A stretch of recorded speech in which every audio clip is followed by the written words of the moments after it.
Yo, what's up everybody? Brandon Champ Robinson here and welcome to Imagination Upgraded. And today I'm going to give you my 5 tips on how to become a faster editor. Now these tips you can use in any editor. I like to use Final Cut Pro X myself. I know a lot of people hate on it, but I'm gonna change you. I will change you over time. I'm working on you. But if you like to use Premiere, which I use that from time to time, if you like to use Avid, which I never use. No one uses Avid. I guess some people do because they're still around, but if I have to use Avid, I am a very sad person.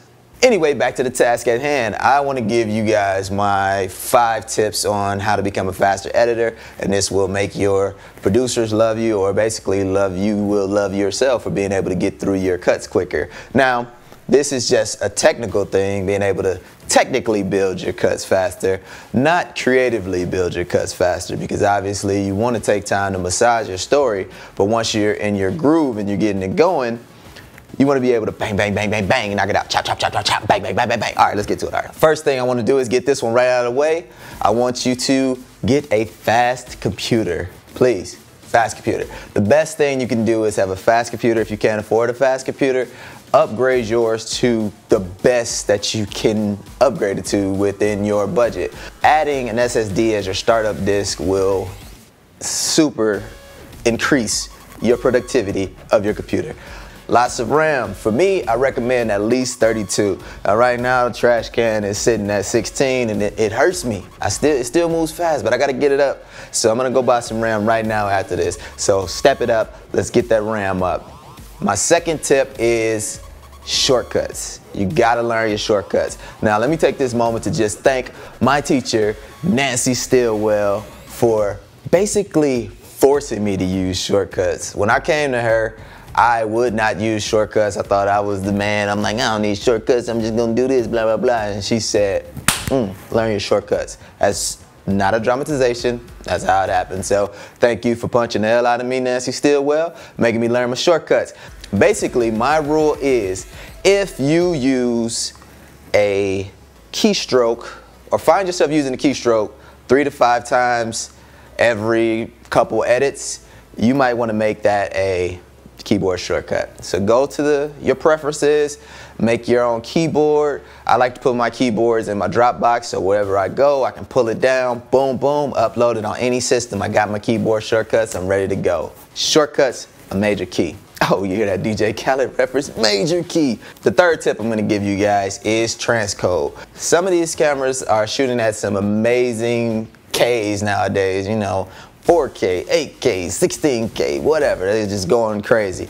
And some of the computers, they're just not there yet. Your computer might not be there yet to keep up with all those Ks. So what you want to do is you do want to use a program to transcode those down to a lower res that you can edit with and edit fast. So your computer's not bogged down trying to translate all those Ks or different codec or whatever it is. Now with the AllSpark, the reason I bought that is because I want to use it to its full capability. I just want to blow it out, use everything it gives me.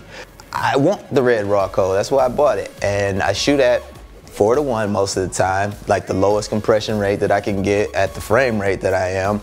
And I just want all that. And sometimes my computer can't handle it and it gets a little bogged down and choppy. So I make sure that I go ahead and make proxies. Now if you're fancy and you got a monitor that does recording at the same time, like an Atomos Shogun or an Inferno or something like that, like I have, then you can do it at the exact same time as you're recording, which saves a lot of time. A lot of times though, you want to take that raw footage and put it into another program and let that transcode. For me, I use DaVinci a lot of times. I'll take my raw footage, I put it in DaVinci, I add a grade to it, I'll transcode it for proxy, take that into Final Cut, and then I will edit it and send it back and finish in DaVinci. All right, so the fourth thing I'm gonna give you is organization. Organization is key. You want to organize everything right from the top. You want to make sure your bins or your events or your libraries are all organized. That is key. Like that right there will save you a big headache. Now me, I'll organize it by scenes. Maybe if I'm editing in Final Cut Pro X, I'll take this scene and put it into this event. Each event is a scene. That's how I do it. Now, if I'm going even further, I can even break it down by who's in that scene using keywords. I can say what kind of shot it is using keywords. I'm gonna switch y'all over to Final Cut Pro X soon. I'm working on y'all. It's a work in progress. I got y'all. And the fifth tip, this is my #1 thing, and I'm actually in the process of making sure that I'm always doing this. You want to keep one hand on the mouse, one hand on the keyboard. So basically, they're working at the same time. They're always doing two different things, and you're always free to move your mouse where it needs to go. Your other hand is working the shortcuts. That's how I do. It's been a lifesaver.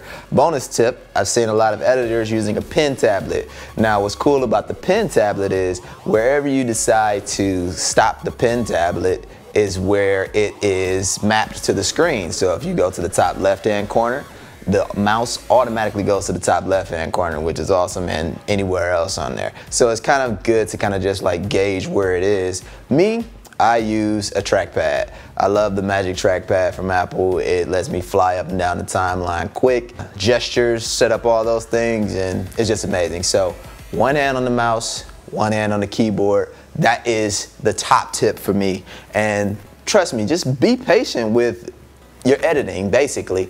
You're not going to, right out of the gate, be the fastest editor in the world.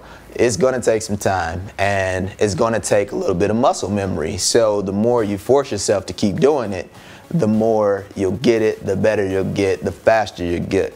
My rule, and I always tell my boys this, 21 days. That's all you need, 21 days.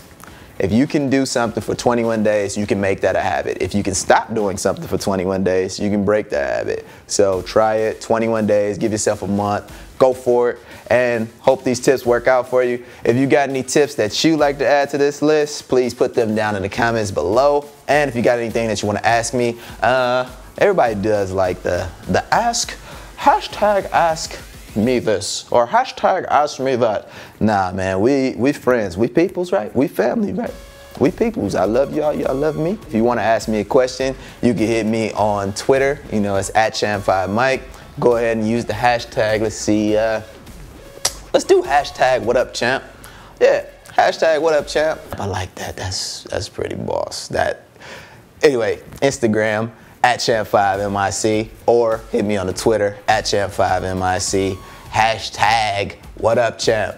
All right, I still don't know how to end it.